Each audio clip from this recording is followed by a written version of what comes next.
हरि भक्तन की, श्री वृंदावन धाम की, सद्गुरुदेव भगवान की। यशपाल शर्मा जी। राधे राधे महाराज जी। गुरुजी, भगवान के दर्शन का सबसे आसान उपाय क्या है? नाम जप, क्योंकि नाम जप से प्रेम प्रकट होता है और प्रेम से ही भगवान का मिलन होता है। मिले न रघुपति बिनु अनुरागा, बिना अनुराग क्यों नहीं मिलते हैं। भगवान सर्वत्र व्याप्त हैं, पर उनका अनुभव कैसे होता है? हरि व्यापक सर्वत्र समाना, प्रेम ते प्रगट होए में जाना। तो प्रेम कहाँ प्रकट होता है? बोले प्रेम मूल यह नाम है, प्रेमी रसिक जपत यह नाम, प्रेम मगन निज बन विश्राम। प्रेम का मूल क्या है? भगवान नाम। जितना नाम जप करोगे निरंतर, वो पाप का नाश करके भगवत प्रेम प्रकाशित कर देगा और प्रेम से भगवान का साक्षात्कार हो जाता है। तो नाम जप करो, नाम जप। नाम जप से भगवान साक्षात जैसे हम आपको देख रहे हैं ऐसे प्रकट हो जाएंगे। नाम जप करो, भगवान की लीला कथा सुनो, सब में भगवत भावना करो, तो आपका हृदय पवित्र होगा। और भगवान निर्मल मन जब हो जाता है तब दर्शन देते हैं। निर्मल मन जन सो मोहि पावा, मोहि कपट छल छिद्र न भावा। तो भगवान की लीला चरित्र गुणगान करने से, सुनने से, नाम जपने से हमारा मन पवित्र होता है और मन पवित्र भगवान को प्राप्त करा देता है। समझ में आ गया? राधा रानी का कृपा पात्र होना कठिन है क्या? क्यों? क्योंकि ऐसा लगता है कि वो हमसे बहुत ज्यादा दूर चली गई। नहीं, ऐसे तो भगवान वही राधा रानी वही भगवान है। तो भगवान कहाँ नजदीक दिखाई दे रहे हैं? अगर दूर देखोगे तो भगवान दूर दिखाई देंगे और नजदीक देखोगे तो सबसे नजदीक भगवान है, हृदय में भगवान है। बहिरंतश्च भूतानाम अचरम चरमेवच सूक्ष्मात् तद विज्ञेयम दूरस्थम चांदिके च तत्। वो बाहर भी है, भीतर भी है, समस्त चराचर भूतों के रूप में विराजमान है। वो दूर भी है, नजदीक भी है। जैसा मानो वैसा ही वो है। अगर मानते हो कि भगवान की कृपा प्राप्त होना बहुत कठिन है तो बहुत कठिन है। अगर मानते हो कि हम भगवान के बच्चे हैं, हम पर तो कृपा है, कृपा क्या प्राप्त करना है? कृपा है। कृपा ना होती तो मनुष्य जन्म न मिलता, कृपा ना होती तो वृंदावन न आते, कृपा ना होती तो साधु समागम न मिलता। हमारे ऊपर तो कृपा है और हृदय नाच पड़े और खूब नाम जप करे तो कृपा में डूब गया। अगर निगेटिव सोचो, अरे वो तो बहुत दुर्लभ है, तो भोग सुलभ है, भोगों में लग जाओ। हमें पॉजिटिव चिंतन बढ़ाना है, निगेटिव चिंतन नहीं। अरे भगवान की कृपा, भगवान की कृपा तो है बच्चा, बिना कृपा के बैठे हो क्या यहाँ? अब मोहि भा भरोसा हनुमंता, बिनु हरि कृपा मिले नहीं संता। तो जो संत समागम में बैठे हो, भगवान की कृपा है तभी तो बैठे हो। गुरुदेव, आजकल के माहौल में अपने कर्तव्यों का निर्वहन करते हुए क्या मोक्ष की प्राप्ति संभव है? क्योंकि हाँ, उसका उपाय है धर्मयुक्त कर्म होना चाहिए और कर्म भगवान को समर्पण करना चाहिए और निरंतर नाम जप का अभ्यास करना चाहिए। कर्म समर्पण और नामाभ्यास से वो भगवत प्राप्त हो जाएगा। गुरुदेव, मैं सुप्रीम कोर्ट में एडवोकेट हूँ, तो हमें दोनों पक्षों को देखना पड़ता है।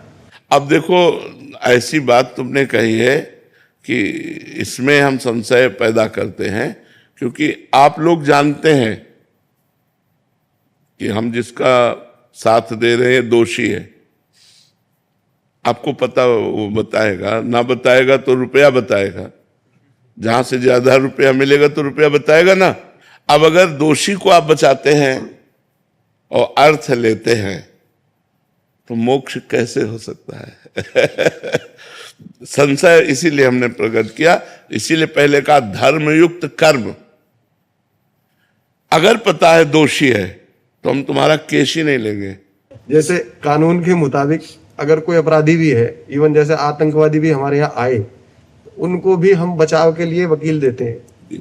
तो वो वहां कर्तव्य आता है उसका कि अगर उसको दिया गया है कि उसका बचाव करना है, जो देखो, सरकारी बचाव पक्ष देना और धन से बचाव पक्ष देना, इनमें दो में भेद हो जाता है। यदि आप सरकारी वकील हो और सरकारी वकील के अनुसार आपको बचाव पक्ष दिया गया है, तो फिर आपका कर्तव्य बनता है कि आपको जितनी वकालत है वो पूरी लगाकर उसको बचाने की कोशिश। लेकिन अर्थ के विषय में तो हम सावधान हो सकते हैं कि एक आदमी गलत का आचरण करके आपको 50 लाख देता है और एक 5 लाख भी नहीं दे सकता है।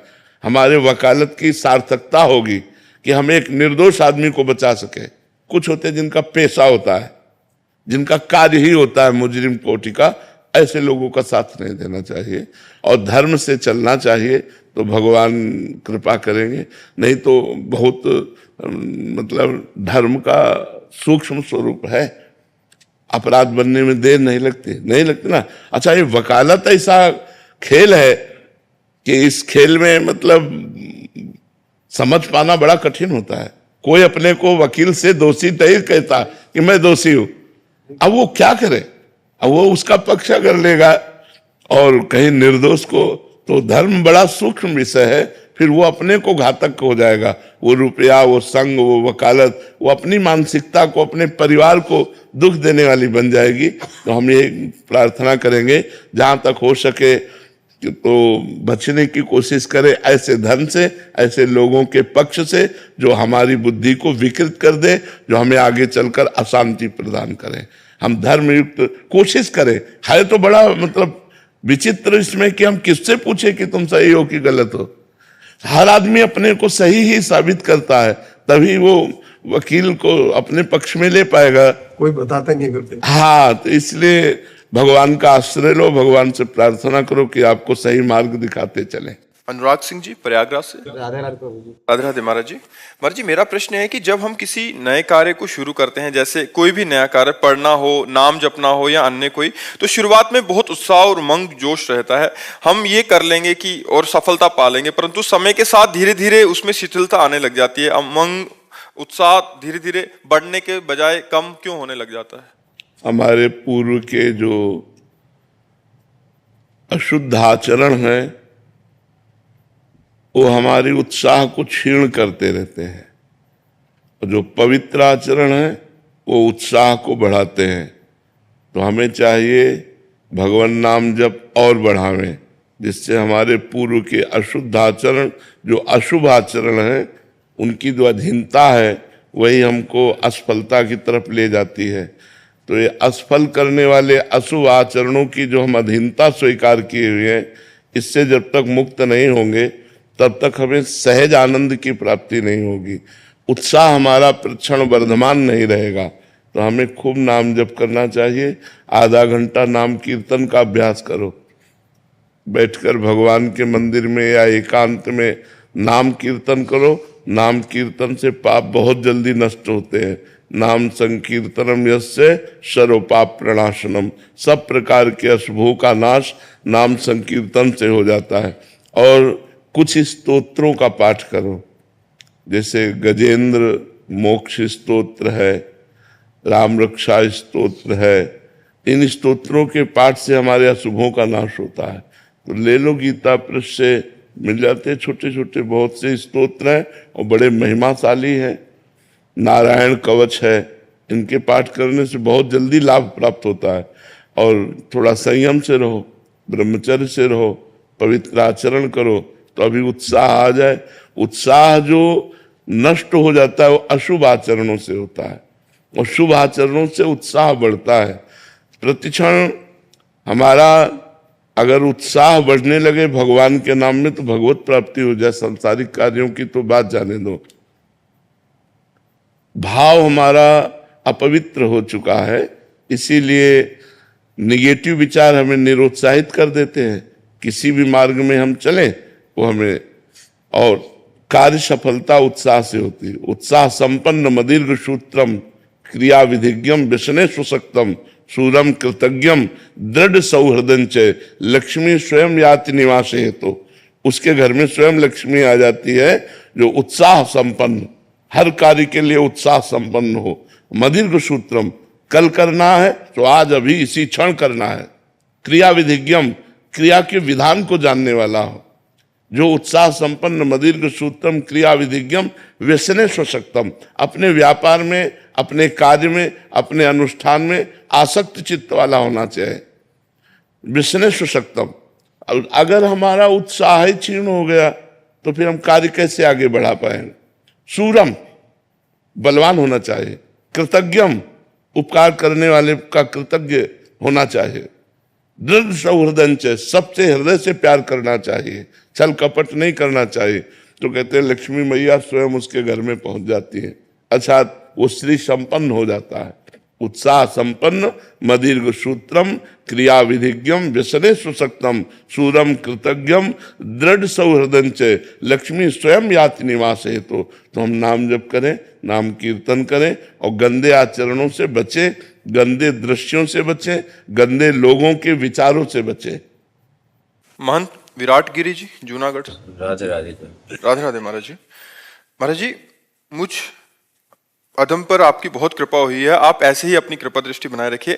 आपसे गुरुवर मेरी सामर्थ्य तो नहीं है प्रश्न करने की, पर फिर भी अज्ञानी हूं, आप ज्ञान का प्रकाश दें। महाराज जी, क्या पंचाक्षरी मंत्र को किसी गुरु द्वारा प्रदान किया गया हो अगर, तो जप करने हेतु उसमें कोई निषेध तो नहीं है? जैसे किसी मतलब अनुष्ठान से नहीं दिया, बट एक संत वेशधारी ने बोल दिया जाओ पंचाक्षरी ये मंत्र है, इसको जप करो, तो गुरु ही हो गए। अच्छा, उसको वाचिक जप में कर सकते हैं? नहीं, मंत्र कभी वाचिक जप नहीं होता, उपांश या मानसिक दो ही होते। मैंने सुना आपके श्रीमुख से, हाँ। पर काफी जगह फैले हुआ बहुत ऐसा लोगों को पता नहीं रहता। जैसे आजकल मर्जी स्पीकर आदि में भी पंचाक्षरी मंत्र या जोर ये सब अमंगलकारी है, कीर्तन कर रहे हैं। ये सब अमंगलकारी है। जैसे द्वादशाक्षर मंत्र है, पंचाक्षरी मंत्र है, इनका जो कीर्तन करवाया जाता है अमंगलकारी है, कीर्तन नहीं है। कीर्तन है महामंत्र का करो, श्री राम जय जय राम, इसका कीर्तन करो, और भगवान नाम है, भगवान नामों का कीर्तन करो, मंत्रों का कीर्तन नहीं। महामंत्र का कीर्तन होता है, नामों का कीर्तन होता है, मंत्रों का कीर्तन। ये कलयुग का प्रभाव है कि बुद्धि को ऐसा मलिन किए हैं कि पंचाक्षरी मंत्रों का कीर्तन करवाया जाता है। द्वादशाक्षर मंत्रों ये कहाँ लिखा हुआ है? ये सब मनमानी आचरण है। जल्दी कल्याण हो जाएगा? कल्याण नहीं होगा, अमंगल हो जाएगा।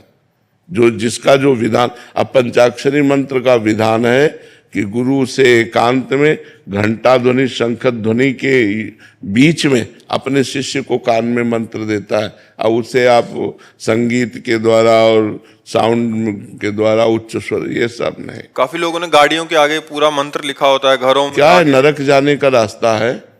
नरक जाने का मंत्र का अपमान कर रहे हो। ये गाड़ियों में लिखने वाला कि हृदय में लिखने वाला मंत्र है? आप शिव पुराण में देखो पंचाक्षरी मंत्र कैसे विधान है उसका शिष्य को देने का। पंचाक्षरी मंत्र कीर्तन करने का थोड़ी। अब वो चल गया है फिल्मों में, सिनेमा में, कि भाई वो उच्चारण कर रहे हैं तो उसी का कीर्तन सुन, ऐसे थोड़ी है।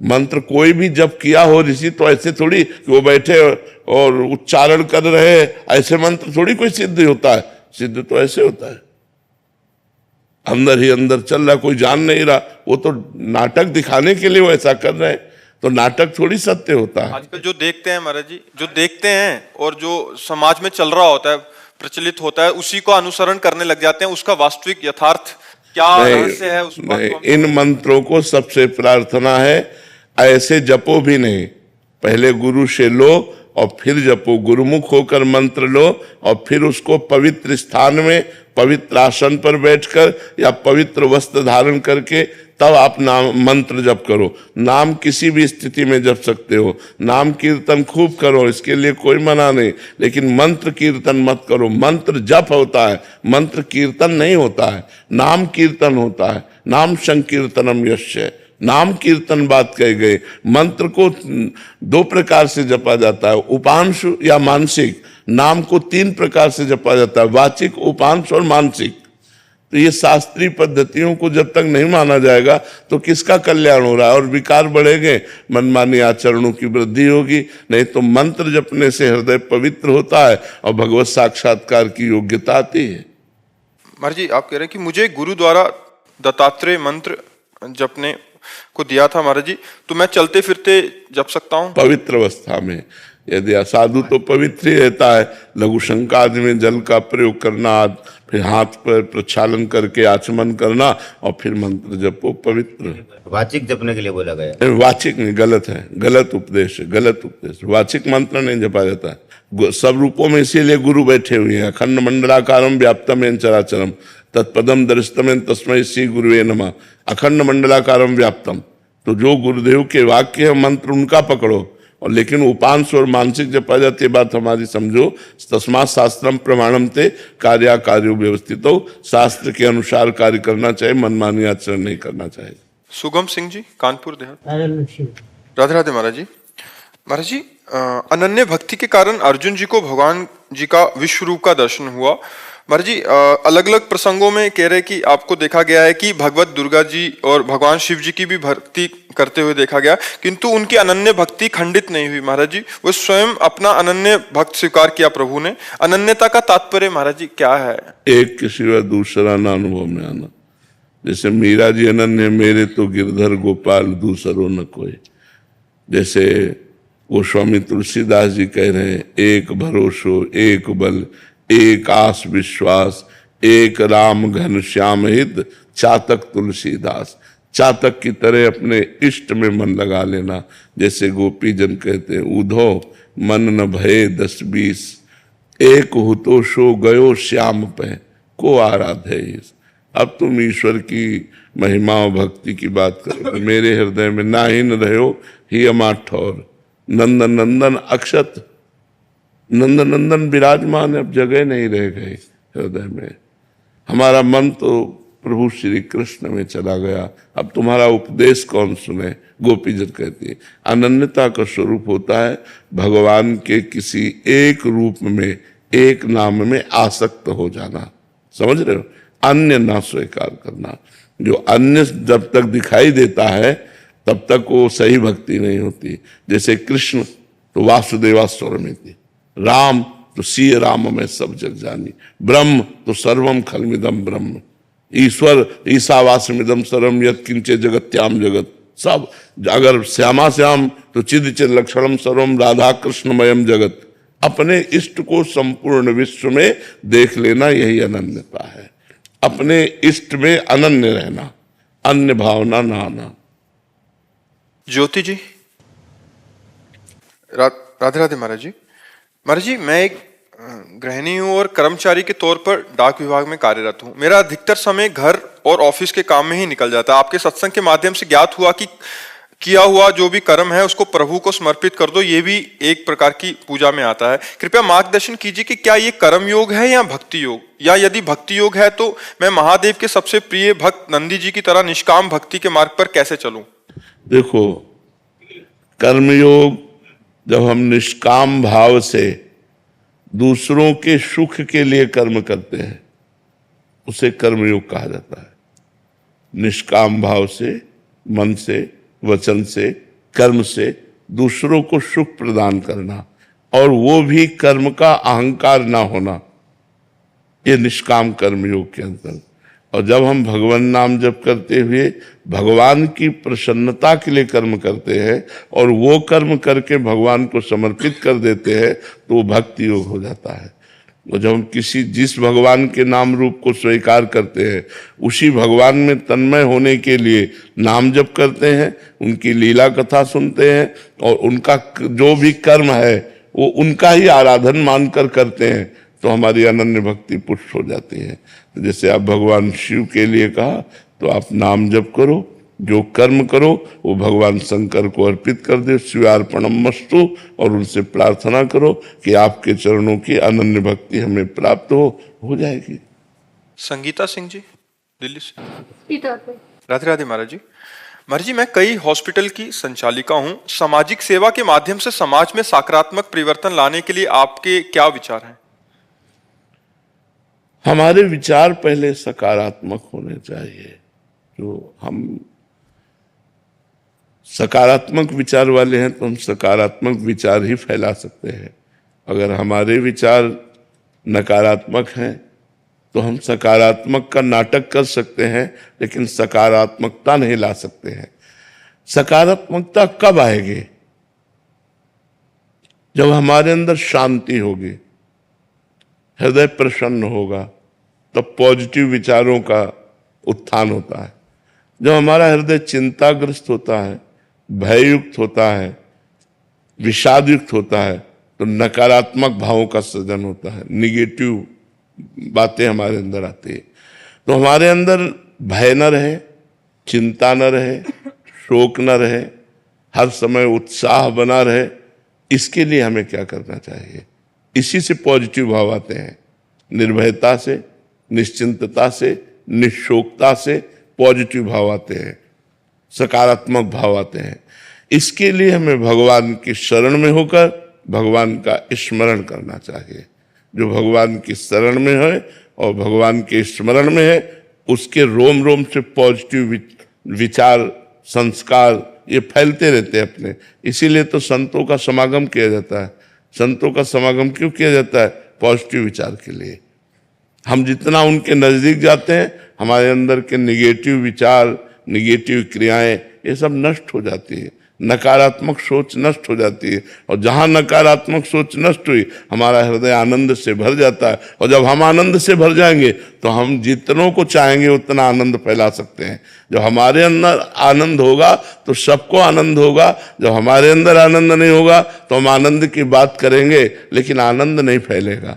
इसलिए हमें चाहिए भगवान की शरण होकर भगवान का नाम जप करें, और जो उससे भी व्यवहार करें, जैसे मरीज है या कोई भी, उसमें भगवान की भावना करें कि इस रूप में मेरे भगवान है, तो हमारा पॉजिटिव विचार फैलने लगेगा। हमारे अंदर जो आनंद है वो फैलने लगेगा। हमारी बात से मरीज को सुख मिलने लगेगा, हमारी बात मात्र से लोगों को आनंद मिलने लगेगा। तो इसलिए हमें चाहिए भगवान की शरण होकर खूब भगवान की स्मरण करते हुए कार्य करना। डॉक्टर राहुल सारस्वत जी।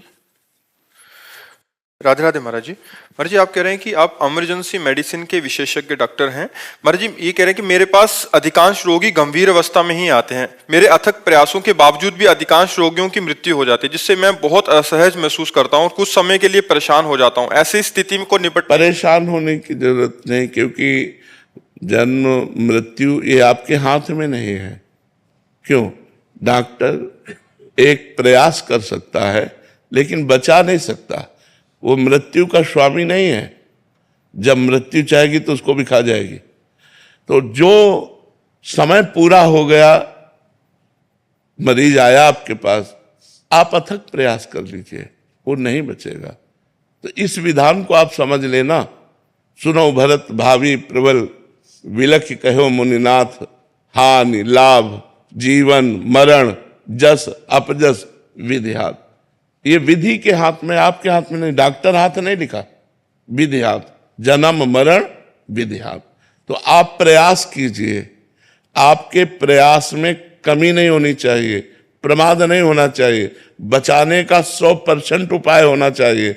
अब इसके बाद नहीं बचता तो फिर भगवान की तरफ देखकर प्रणाम करो कि हमारा प्रयास, लेकिन इसको जाना ही था, अब हम क्या कर सकते हैं। जो लोग नहीं जानते वो डॉक्टर को दोष देने लगते हैं कि डॉक्टर ने ऐसा। अगर आयु खत्म तो खत्म, चाहे वो डॉक्टर हो, चाहे मास्टर हो, चाहे महात्मा हो, चाहे दुरात्मा हो, आयु खत्म तो खत्म। फिर इसके बाद एक श्वास भी नहीं ले सकता। इस विधान को सबको जानना चाहिए। इस लोक का नाम मृत्यु लोक है। यहाँ सबकी मृत्यु निश्चित है पहले से, हमें नहीं पता है। तो अगर कोई सीरियस मरीज आता है, आप उसका उपचार करते हैं, फिर भी नहीं बचता है, तो आपको शोकित नहीं होना चाहिए, क्योंकि आपने अपना प्रयास कर लिया। परिणाम भगवान के हाथ में, प्रयास आपके हाथ में। प्रयास में कमी नहीं होनी चाहिए, परिणाम भगवान जाने। तो फिर आपको शोक नहीं करना चाहिए, क्योंकि जाना यहाँ सबको है। अब वो किस बहाने से जाता है, कब जाता है, कैसे जाता है, ये भगवान का विधान है। उसी विधान में आप एक सेवा में हैं। अंतिम समय आपके पास आया, बचने का समय है, तो आपका प्रयास सफल हो गया, और बचने का समय नहीं तो असफल हो गया। इसलिए आपको निराश नहीं होना चाहिए। जी। निरंजन कुमार ठाकुर जी। जी। हम अपने जीवन की आध्यात्मिक एवं सामाजिक सेवा का उत्थान महाराज जी कैसे करें? आध्यात्मिक और सामाजिक सेवा का उत्थान। पहली बात तो शास्त्रों का स्वाध्याय और संतों का संग, ये दो बातें अनिवार्य हैं, क्योंकि इसी के द्वारा हम जान पाएंगे कि अध्यात्म किसे कहते हैं। इसी के द्वारा हम जान पाएंगे कि धर्म किसे कहते हैं। तस्मात् शास्त्रम प्रमाणम ते कार्य अकार्य व्यवस्थितो। कार्य क्या है, अकार्य क्या है, धर्म क्या है, अधर्म क्या है। क्योंकि सामाजिक कार्य करते हुए यदि हम अधर्म से युक्त हो जाए तो हमें नरक की प्राप्ति होगी। और सामाजिक कार्य करते हुए अगर हम धर्म से युक्त हो जाए तो हमें भगवान की कृपा प्राप्त होगी। तो कार्य वो जो आप कर रहे हैं वो धर्मयुक्त है या अधर्मयुक्त? कार्य आपको जो करना है वो धर्मयुक्त है या अधर्मयुक्त? इसकी बात दो ही जगह पता चलती है, संतवाणी से या शास्त्रवाणी से। तो शास्त्र का स्वाध्याय और महापुरुषों का संग, वेदो नित्य मधीयताम संगा सत्सु विधीयताम। महापुरुषों का संग, संगा सत्सु, जो सत्पुरुष हैं उनका संग और शास्त्रों का स्वाध्याय कीजिए। ये हुआ आपको जानकारी कि हमें समाज का हित कैसे करना है और अध्यात्म किसे कहते हैं। इन दो बातों की जानकारी भरपूर शास्त्र और संत समागम से प्राप्त होगी। अब मुझे अध्यात्मवान कैसे बनना है और मुझे धर्म का पालन कैसे करना है, इसके लिए स्वयं भजन करना होगा। भजन के द्वारा अध्यात्म बल एकत्रित कीजिए, भजन के द्वारा बुद्धि को पवित्र कीजिए, संत समागम और शास्त्र स्वाध्याय के द्वारा ज्ञान अर्जन कीजिए और फिर समाज सेवा और स्वयं की सेवा। स्वयं की सेवा है भगवत प्राप्ति और समाज सेवा धर्म पूर्वक व्यवहार करना, सबको सुख प्रदान करना, उससे मंगल हो जाएगा। दीनदयाल शर्मा जी करनाल से। श्री हरिवंश गुरुदेव महाराज जी, इस शरीर के पिताजी पंडित जी हैं। लोग बहुत प्रकार का दान भी करते हैं, धन का दान, अन्न का, कच्चा पक्का, सभी प्रकार का दान। महाराज जी, भजन का जो भी प्रयास बन पाता है आपकी कृपा से वो तो सब खर्च ही हो जाता होगा, मन बहुत व्यतीत। बहुत तो इसे बच्चा बहुत खतरनाक खेल है। अब ब्राह्मण लोग तो करते ही हैं, ब्राह्मणत्व का, ब्राह्मण का कार्य है अध्ययन करना, अध्यापन, यज्ञ करना, यज्ञ कराना, दान लेना, दान देना, ये सत्कर्म ब्राह्मण के हैं। पर ये जो पुरोहित कर्म है, इसमें अगर असावधानी की जाए तो ये पतन का कारण भी बन जाता है, क्योंकि ग्रहों, नक्षत्रों सबका दान पुण्य होता है और हमने अनुष्ठान पूरा नहीं किया, सांगोपांग, जजमान तो जानता नहीं, तो अपराध ही हमें लगेगा। तो बहुत ऐसा होता है कि पंडित जी जल्दी निपटाओ, तो जल्दी निपटावे में जब जजमाने कह रहा है तो नहीं, आप दूसरे पंडित से करा लीजिए, मैं नहीं करूंगा।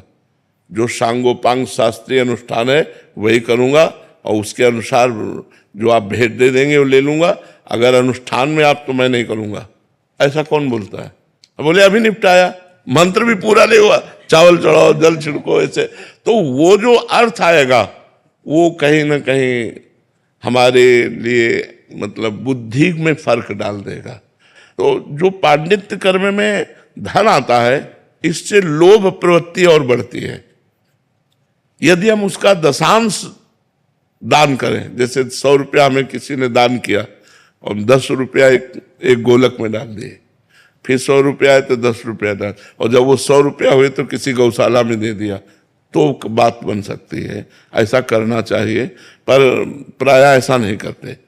तो हमें लगता है अगर उपरोहित कर्म करे तो सांगोपांग अनुष्ठान करे और जो दक्षिणा मिले उसका दशांश भगवत कार्यों में खर्चा करे, खुद भगवान का उत्सव करे, संत समागम करे, संतों को भोजन पावे, गौ सेवा करे, ऐसे धर्मार्थ कार्य करने चाहिए।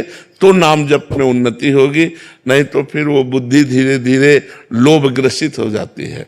ऋषि मुनि सब अनुष्ठान कराते रहे हैं और ये ब्रह्म ऋषियों का कार्य है करवाना, पर वो अनुष्ठान में चूक कर देते हैं कि जो अनुष्ठान जितना जैसे होना चाहिए सांगोपांग नहीं हुआ, हमने दक्षिणा ले ली, तो वो दक्षिणा हमारी बुद्धि को दूषित कर देगी। इसलिए बहुत संभल के। जैसे कच्चा अन्न भी आता है और धनराशि भी आती है, तो धनराशि तो चलो आपने बताया ही है, उसमें से हम कच्चा अन्न भी आता है, पक्का। हाँ, तो रोटी बनाओ, 5 रोटी निकालो, 1-2 रोटी छत में तोड़ के डाल दो कौवा के लिए, 1-2 रोटी गाय को खवा दो, 1-2 रोटी कुत्ते को खवा दो, हो गया। जैसे हम उसका विभाग करते, 5 रोटी बनाओ, जहाँ 50 रोटी बनती, 5 रोटी निकाल लिया, 1 पक्षियों को डाल दिया, 1 कुत्ते को डाल दिया, 2 गाय को पवा दिए, और कभी कोई संत महात्मा अतिथि आ गए उनको पवा दिए, ऐसे कर दिए। करना चाहिए, उसका हिस्सा बांटना चाहिए, आए हुए दान का हिस्सा बांटना चाहिए। कांति किशोर शर्मा जी आगरा से। राधे राधे महाराज जी। महाराज जी, आपकी कृपा से पता लगा भक्ति और भक्ति मार्ग का। महाराज जी, आपको सुना और नाम जप की महिमा सुनी और जाना कि नाम जप ही सब कुछ है, और लड़खड़ाते हुए इस मार्ग पर चलना शुरू कर दिया महाराज जी। पर आपकी जब तबीयत बिगड़ती है तो ऐसा लगता है कि अब फिर सब कुछ खत्म हो जाएगा, हमारा भजन भाव यहाँ सब? अरे नाम तो अविनाशी है, शरीर हमारा विनाशी है, ये तो विनाश को प्राप्त होगा आज नहीं तो कल। अगर नाम आप जप रहे हो तो आपका मंगल हो जाएगा, और नाम जप कर रहे हो तो जहाँ हम पहुँचेंगे वहाँ तुम पहुँच जाओगे। तो सही माने में दोस्ती तो तब हुई जहाँ हम पहुँचे वहीं पहुँचो। तो अब आगे पीछे जाना ये तो अलग बात है, लेकिन जाना वहीं। आपको उत्साह बढ़ाना है कि जब तक है तब तक है, नहीं तो इन्होंने जो नाम दिया है उसी नाम की डोरी से हम वहीं पहुँच जाएंगे जहाँ ये पहुँचाएंगे। तो अपने को घबराना नहीं है। हम ना रहेंगे तो शरीर के ना रहने से क्या हमारी सत्ता ही खत्म हो जाएगी क्या? हम कोई विनाशी थोड़ी हैं, हमारा स्वरूप अविनाशी है। आप देखो अभी हर समय हमारे पास नहीं रहते हो, लेकिन आप हमारी बात मानते हो, तो आपके दिमाग में हम रहते हैं कि नहीं रहते? विचार करके देखो।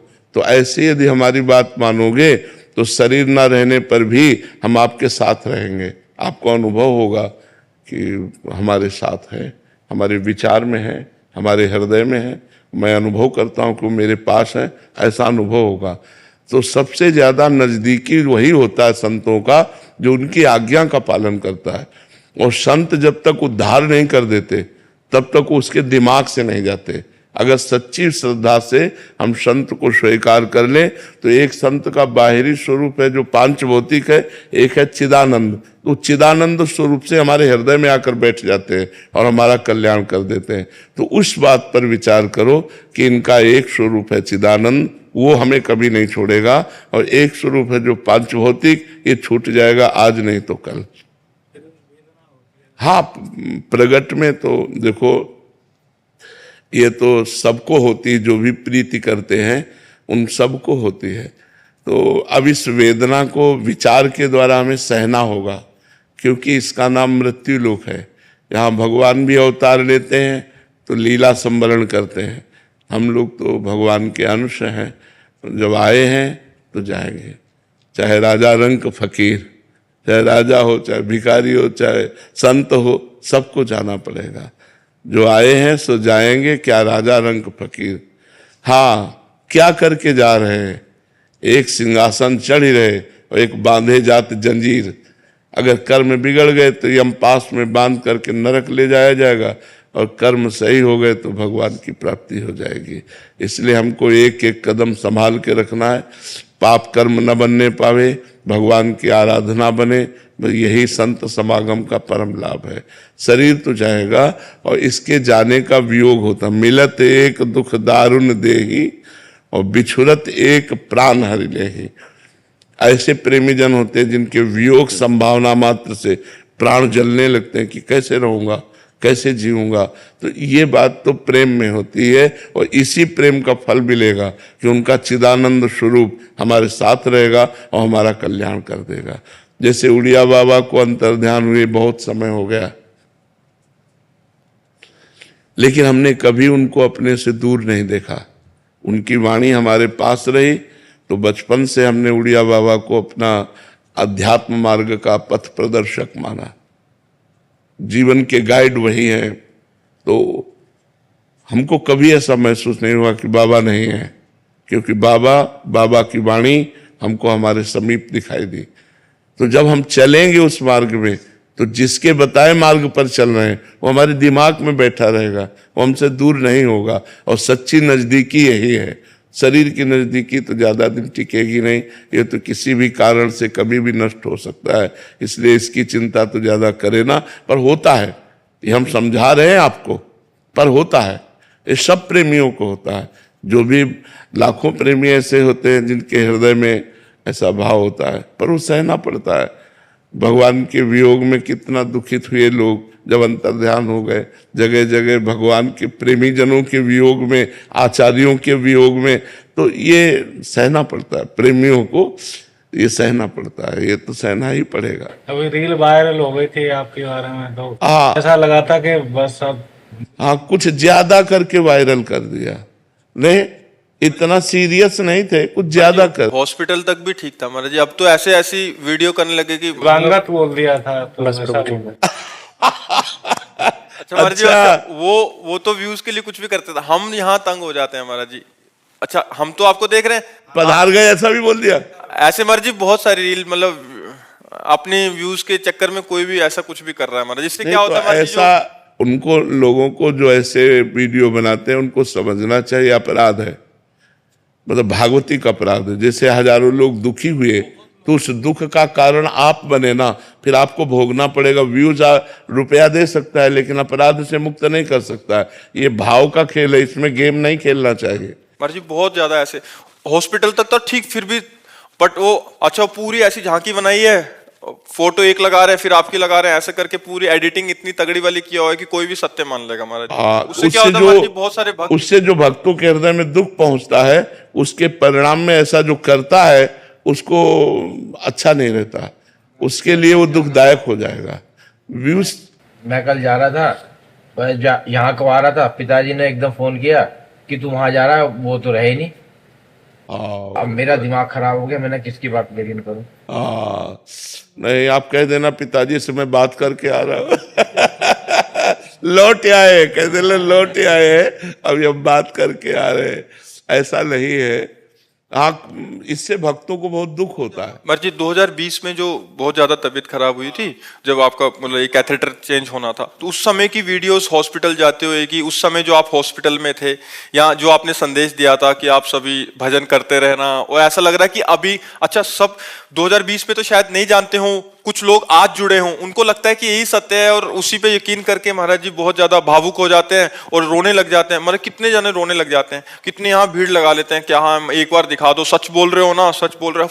हाँ, पर नहीं, ऐसा नहीं करना चाहिए लोगों को, क्योंकि भाव के साथ नहीं खेलना चाहिए, किसी के भावों के साथ नहीं।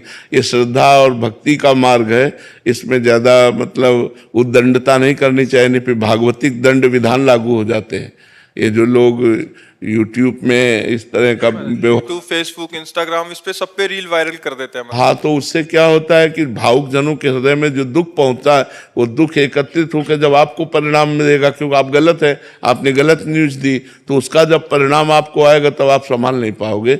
इसलिए सबसे प्रार्थना है कि जानकारी, सही जानकारी ही समाज को दी जाए, गलत जानकारी न दी जाए, जिससे कोई भी जानकारी गलत नहीं देनी चाहिए, सही जानकारी देनी चाहिए, तभी तो उसका महत्व है। अब स्वास्थ्य ठीक है, किडनी अब कोई सही थोड़ी होना है, तो ये ऐसे चलता रहेगा, कोई सीरियस मैटर नहीं, प्रभु के लिए कोई दुर्गम बात नहीं है, ऐसे ही चलता रहेगा। कहो 10 साल ऐसे निकाल दे और कहो सामना हो, उनका खेल है। तो अपने को लाभ ले लेना है, शरीरों के चक्कर में नहीं पड़ना है, लाभ ले लेना है। अब वो संत वाणी का लाभ लेकर के व्यूज का लाभ ले रहे, तो कितने दिन, कितना सही न्यूज देनी चाहिए। नहीं, लोगों के भावों में जो दुख पहुंचता है वो ठीक नहीं है, वो परिणाम में दुख देगा। हाँ, अच्छा, ये भावुकता का विषय है, भावुक जनों के हृदय में एकदम चोट पहुंचती है, तो वो जब एकत्रित होगी तो तुम्हें परेशान कर देगी, फिर वो कहीं और जाकर तुम्हें दुख देगी। इसलिए लोगों को चाहिए सही खबर देनी चाहिए। जो एकदम शॉर्ट लगेगा हृदय में, एकदम जो धक्का लगेगा, फिर बात हुई कि झूठी है, पर वो जो धक्का लगा हृदय में, वो भोगना पड़ेगा जो झूठी खबर देगा। इसलिए ऐसा नहीं करना चाहिए। मुझे स्मरण आ रहा हो, एक बार आप ज्ञानगुदरी में अपनो स्थान है, कहा कहूँ छवि आज की भले बने हो नाथ, तुलसी मस्तक जब नभे धनुष मार लो हाथ। अच्छा, तो वो स्थान ज्ञानगुदरी में, तो अपने यहाँ जो ज्ञानगुदरी में तुलसीदास जी पधारे थे उस समय, और उस समय हर जगह केवल देखा उन्होंने आकर कि राधा राधा रटत हैं, आक ढाक अरुकेर तुलसी या ब्रज भूमि में, कहा राम सो बैर। मेरे राम से बैर है यहाँ पे, इस भेद को मिटा के रख दूंगा। भगवान से प्रार्थना की, कहा कहूँ छवि आज की भले बने हो नाथ, तुलसी मस्तक जब न बह धनुष बाण लियो हाथ। तुरंत भगवान जो हैं कृष्ण राम रूप में प्रकट हो गए। एक छोटी सी घटना और घटी, 1 मिनट ले लूं। जब नाभादास जी ने भक्तमाल की रचना कर दी, करने के बाद उसका विमोचन करने के लिए उस स्थान पर आए ज्ञानगुदरी में, और उन्होंने एक झरा भंडारा किया। सब लोग पधारे, गोस्वामी तुलसीदास जी भी पधारे। चूंकि आने में थोड़ी देरी हो गई थी, उसी स्थान की बता रहा हूं मैं आपको, और वो थोड़ा सा देरी से पीछे आकर बैठ गए। मालपुआ सूखा आइटम था, हाथ में ले लिया। लड्डू था, हाथ में ले लिया। अब बोले खीर काय में लें, पात्र था नहीं। तो उन्होंने देखा एक संत की जूती रखी थी, उन्होंने जूती उठाई, इसमें डाल दो। तो डालने वाले ने कहा छी छी राम राम, कैसा साधु है, जूते में खीर लेता है। उसने तो ये कहा कि जूते में खीर लेता है। गोस्वामी जी के मुंह से बरबस एक दोहा निकला कि तुलसी जिनके मुखन ते धो क्यों निकसत राम, तिनके पग की पग तरी मेरे तन को चाव। भगवान के नाम जापक की पग की, बिल्कुल। और भगवान की अपूर्व कृपा है। और मैं तो ये मानता हूं कि भगवान शंकर ही गोपी के रूप में आए यहाँ पर। महादेव जी ने काशी से भेजा है। हाँ जी, काशी से भेजा है। और जिस समय भगवान महादेव जब विष ग्रहण करने लगे, तो जैसे ही विष मुंह में रखा, तो विष ने कहा मुंह में रखूंगा। भोलेनाथ ने कहा ना, मुख में नहीं रखूंगा। बोले क्यों? मुख में ठाकुर का नाम है। और जैसे ही कंठ पे आया और कंठ से नीचे जाने लगा, विष ने कहा नीचे जाऊंगा। बोले खबरदार, नीचे मत जाना, नीचे ठाकुर रहते। कहां रखोगे? बोले कंठ में रखूंगा। नीलकंठ पड़ गया। आप आनंद आ गया, आनंद आ गया, आनंद आ गया। सबको बहुत बहुत। विरह में बाबरी कर दे बसुरिया उसको कहते हैं, पड़ी रहती है कांधे पर कमरिया उसको कहते हैं, जिगर के पार हो जाए नजरिया उसको कहते हैं, जो करे प्यार राधा से समरिया उसको कहते हैं।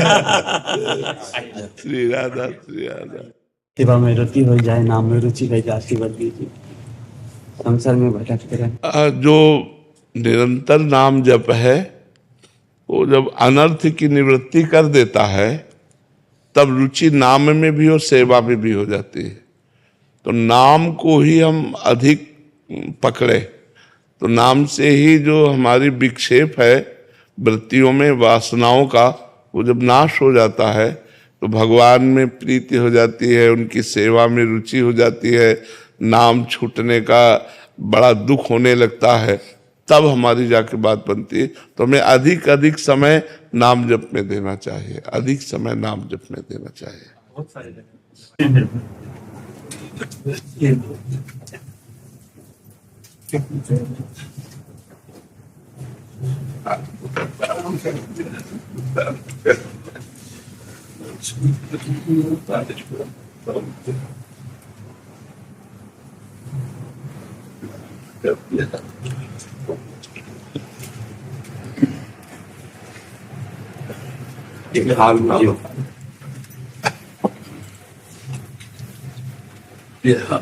अब ऊपर 2 मिनट बाद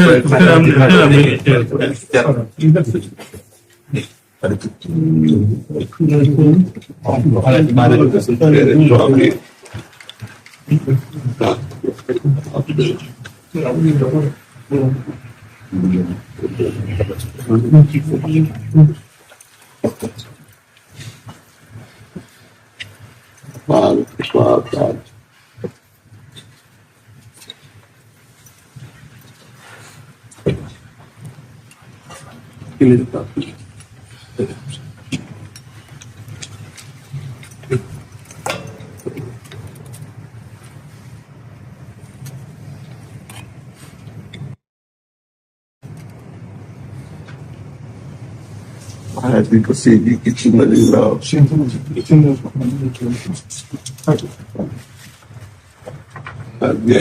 कृपा के, बहुत कृपा के हृदय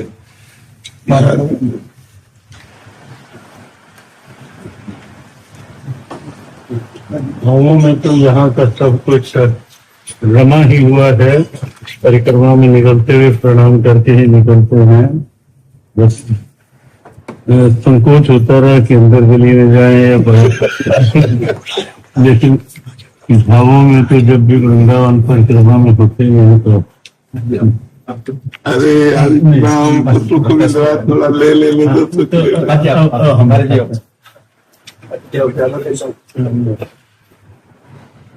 हमें ऐसे बैठे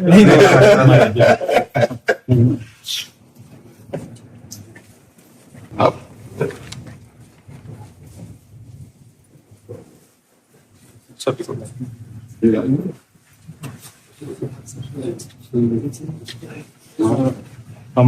हमारी सेवा ठाकुर जी ने यही लगा रखी है, गीता देना गीता लेना ना, बहुत ना। बहुत जन के ऊपर बहुत कृपा है। सब सरल भाषा में जो भगवान की अमृतमय वाणी है, सरल भाषा में जन जन तक पहुंच रही है। ये विशिष्ट कृपा आपके द्वारा भगवान ने करवाई, जो हमारी गीता एकदम सरल। उन्होंने इस सेवा के लिए सुना है, ये उनकी कृपा है। इसको ऊपर से किया सम्मान। हमारा जी किडनी तो फेल ही है, अब आकृति प्रकृति सब उससे सूझ जाती है, प्रभावित। लेकिन आपका भाव बल, तपोबल और धाम के निष्ठा बल, हाँ कृपा सबके लिए एक प्रेरणा है। हमें बहुत अच्छा लगेगा, हम नीचे बैठ जाए। फिर आपके लिए वो शारीरिक वो होगा, वो थोड़ा हमारे बार बार तो चरणों में बैठ के सुने तो वो आपने, यद्यपि हमें अच्छा नहीं लग रहा था, लेकिन अब आप वहीं अच्छा आराम से आप बैठ लें, हमें भी अच्छा लगेगा। बस बार वो 2-4 मिनट मलूक वाले महाराज श्री निकले, कृपा करने आए, कृपा करने आए, सब कृपा करने। और रमन जी महाराज श्री से बात हुई थी, वो भी आए तो जी जी। अब महाराज जी भगवान अपने जन को इन्हीं रूपों में विशेष प्यार करते हैं। अब हमें कैसे पता चले कि हमारा जीवन प्रभु के चरणों में समर्पित है, वो हमें प्यार करते हैं कि नहीं? तो आप जो प्रभु मोहि अनुग्रह कीन्हा तो तुम आई दरसठ दीन्हा, ये प्रभु का विशेष प्यार आपकी कृपा से, आप संतों की कृपा से अनुभव होता है कि विशेष प्यार प्रभु कर रहे हैं। नहीं अधम किसी योग्य नहीं, न शरीर न मन किसी योग्य नहीं, लेकिन बस सेवा और संतों की कृपा यही अनुभव करा रही कि अब हम कह सकते हैं हमारा जीवन धन्य है। अब हम आज कह सकते हैं हमारा जीवन धन्य है, क्योंकि हमें संतों का समागम मिला, संतों का दर्शन मिला, तो ये जीवन धन्य। आपके माध्यम से जिस ढंग से धाम निष्ठा, राधा नाम निष्ठा, इसका भाव पूरे विश्व तक, वो निश्चित रूप से शताब्दियों तक की एक अमर प्रेरणा है। किशोरी जी ने आपको चुना है, बस ऐसा ही कुछ उनकी कृपा को नहीं तो किसी योग्य नहीं मारा। हम तो एक ही बात कहते हैं कि ये तो उनकी विभूति है कि किसको किस कार्य के लिए, किस भाव के लिए वो चुन ले, वो प्रयास साथ देने, वो उनका कृपा का भाव। महाराज जी हम सब सरल भाषा में जैसे आपने रचना की है, बस उस एक श्लोक की, सर्वधर्मान परित्यज्य मामेकम शरणम ब्रज अहम तो हम सर्वपापेभ्यो मोक्षयिष्यामि मा शुचा, हम सब कहते तो हैं, तो उसको हम सरल भाषा में, जिससे जिस भाषा से आपने ग्रंथ में लिखा है उसी भाषा से हम सुनना चाहते हैं सब। वैसे तो महाराज श्री आपके भाव का ही सब लोग प्रभाव में हैं, फिर भी आप जी का भाव है तो हम 2 शब्द इस पे। वस्तुतः गीता जी में प्रथम बात तो यह है कि धर्म शब्द कहीं भी रिलीजन, मजहब उस रूप में तो है ही नहीं कि उसके त्याग की बात, सार्वभौम है, सार्वभौम है। प्रारंभिक चरण में इस भाव को लें तो वो ये है, क्योंकि जीव परमात्मा का अंश है, ममैवांशो जीवलोके जीवभूतः सनातन।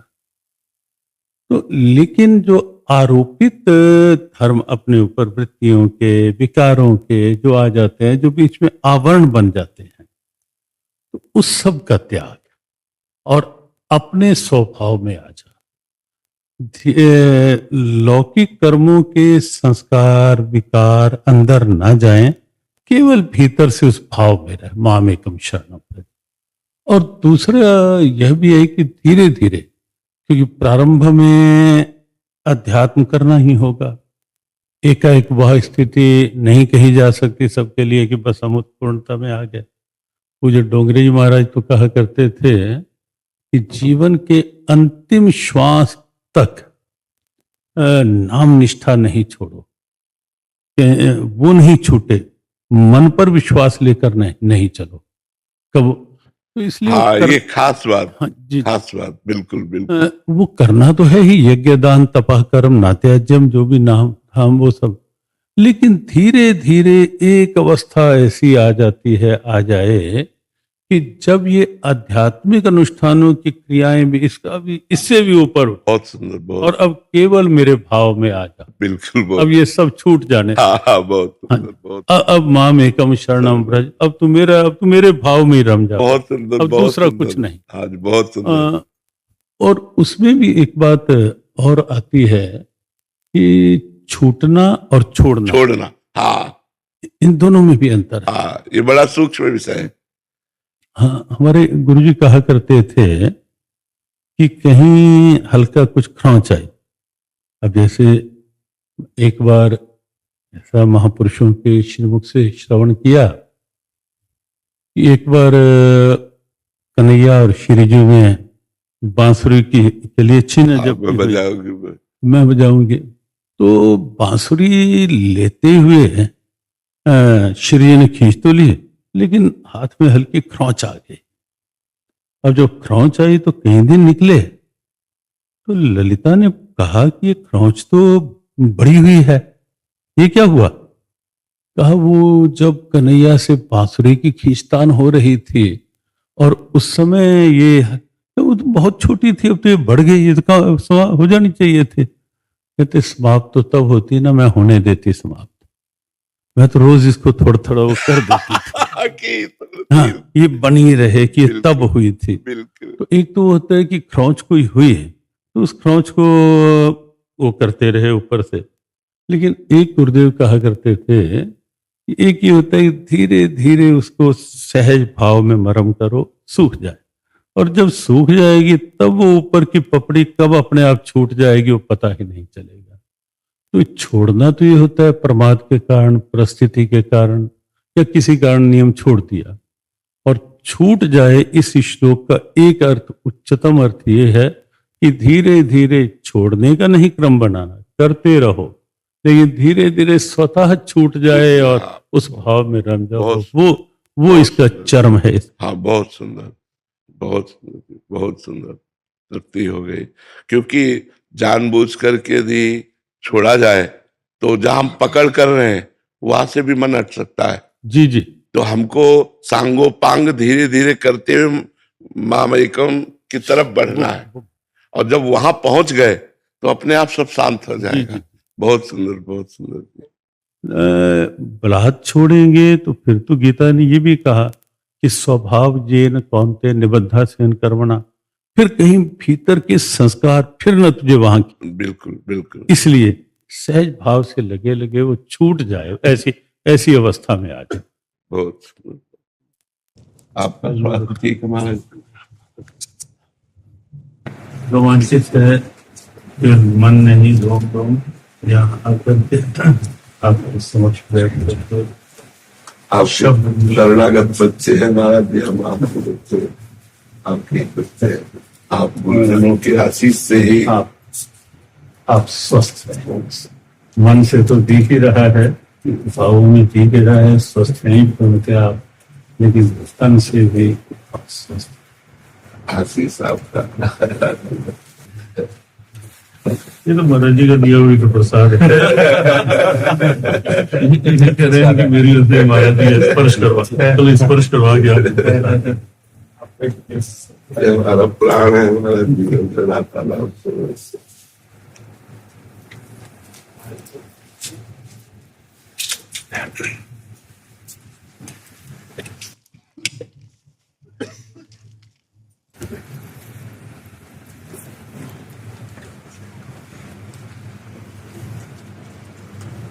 महाराज